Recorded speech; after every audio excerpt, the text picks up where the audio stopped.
কিসের দাবিতে বিক্ষোভ আপনাদের? আমাদের কালকে ছেলেদের কুপিয়েছে, তারা সেইটা না দেখে ওরা কেন মা বোনদেরকে ঠেললো জলে? কেন মা বোনদেরকে ঠেললো জলে? কেন সাধারণকে নিয়ে চলে যাচ্ছে? কেন বলো? আমরা যখন পুলিশ আমাদের উপরে লাঠি চার্জ করেছে, পুলিশ আমাদের উপরে লাঠি চার্জ করছে, ধাক্কা মারছে, ফেলে দিচ্ছে, জল করে ফেলে দিচ্ছে, যা খুশি তাই করছে পুলিশ। ঘুষ খেয়ে এইসব করছে, সব মমতার কাছে ঘুষ খেয়ে এইসব করছে। এটা কোন গ্রাম? এটা আগারাটি মন্ডলপাড়া।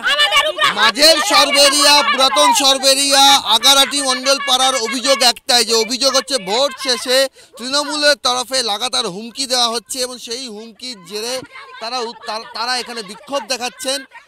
উল্টো দিকে পুলিশে যে অভিযান হয়, তুমি দেখতে পাচ্ছ যে পুলিশের বিশাল বাহিনী এখানে উপস্থিত রয়েছে, আগারাটি মন্ডলপাড়ায় কেন্দ্রীয় বাহিনী রয়েছে।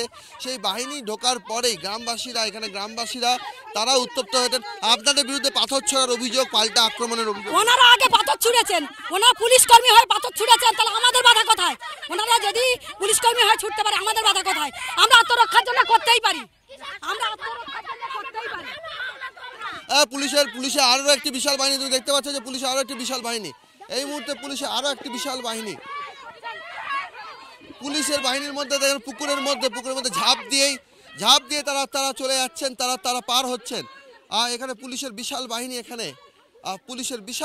এখানে জড়ো হয়েছে। এসডিপিও নেতৃত্বে এখানে পুলিশের বিশাল বাহিনী রয়েছে। আর সেই জায়গায় অমিতকে দেখাতে বলবো।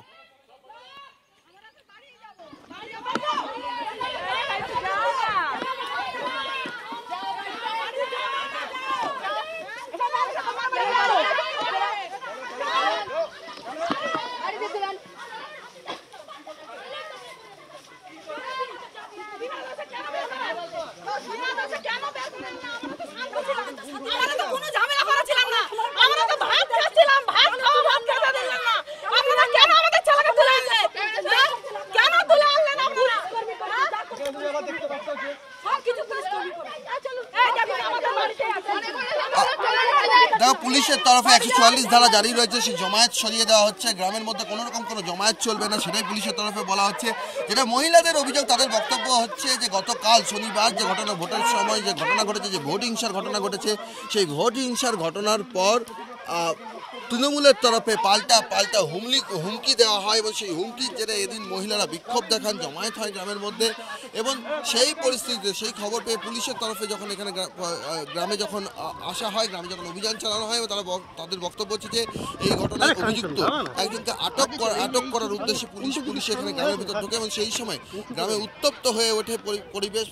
পুলিশকে লক্ষ্য করে পাল্টা ইট ছোড়া হয়, পুলিশের যে গাড়িগুলি রয়েছে সেই গাড়িগুলিকে ভাঙচুর করার চেষ্টা করা হয়।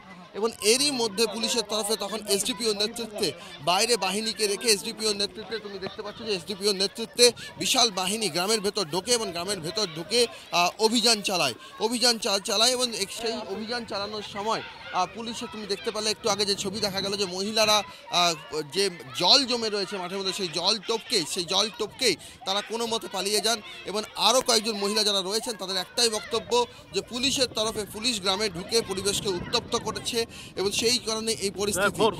অর্থাৎ একদিকে পুলিশ প্রশাসনের বক্তব্য হচ্ছে যে তারা আইন শৃঙ্খলা কায়েম করতে যে পদক্ষেপ করা দরকার সেই পদক্ষেপগুলো তারা করছেন। উল্টো দিকে যারা গ্রামবাসী রয়েছেন, মহিলারা রয়েছেন, তাদের বক্তব্য হচ্ছে যে পুলিশের তরফে পরিবেশকে উত্তপ্ত করা হচ্ছে। নতুন করে গ্রাম কেন অশান্ত হচ্ছে? নতুন করে গ্রাম কেন অশান্ত? নতুন করে ভাত খাচ্ছিলাম, পুলিশ বাহিনী যত এসেছে সাধন রঞ্জিতকে তুলে নিয়ে যাচ্ছে জোর পূর্বে।